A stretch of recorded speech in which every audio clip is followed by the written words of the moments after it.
Good job! Pabasar ni Kimi, idodonate sa charity. Funny, sobrang excited na.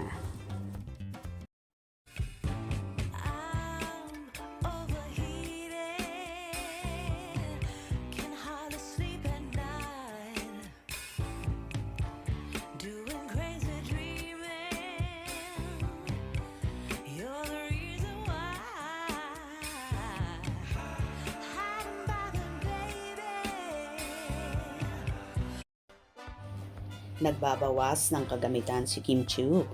Meron siyang pabasar ng mga kagamitan. See you there. Prices from 50 pesos to 2,000 pesos only. Proceed will be donated for charity. Hashtag Kim Chiu Closet Bazaar 2026. Tweet niya kahapon. Magaganap ang pabasar ni Kim sa January 28 to February 1, 2026 sa 33 St. Santiago Street. Search Paldo Restaurant on Maps. Ito yung restaurant nila Ryan Bang na fine dining Korean restaurant na by the way ay partner ni Ryan sa pagmamanage sa Paldo noon ang ex-fiancé niyang si Paolo Yulong. Base sa post ni Kim, ang dami niyang pambentang mga kagamitan, partikular na ang mga damit. Samantala, trending din si Paolo Abilino.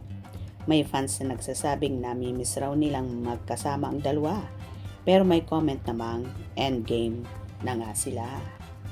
Nagsimula ng ibenta ni Kim Chiu ang kanyang mga gamit. Uunahin niyang ilako ay ang kanyang mga damit.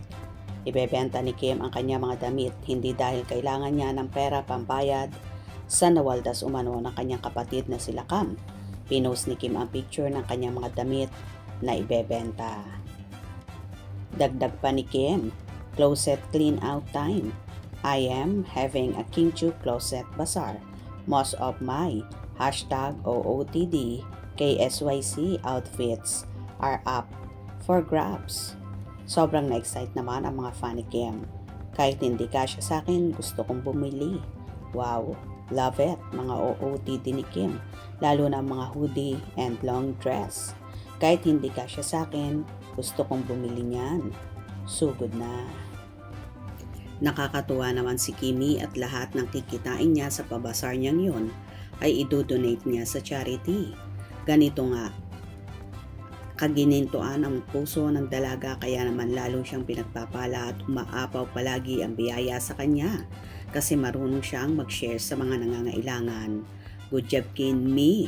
Sana mas lalo pang bumuo sa mga biyaya sa iyo para mas marami ka pang matulungan. Kaya guys, sugod na sa mga nasabing lugar. For sure magsasawa kayo sa dami at magagandang items na ipababasar ni Chinita Princess. Hope you enjoyed.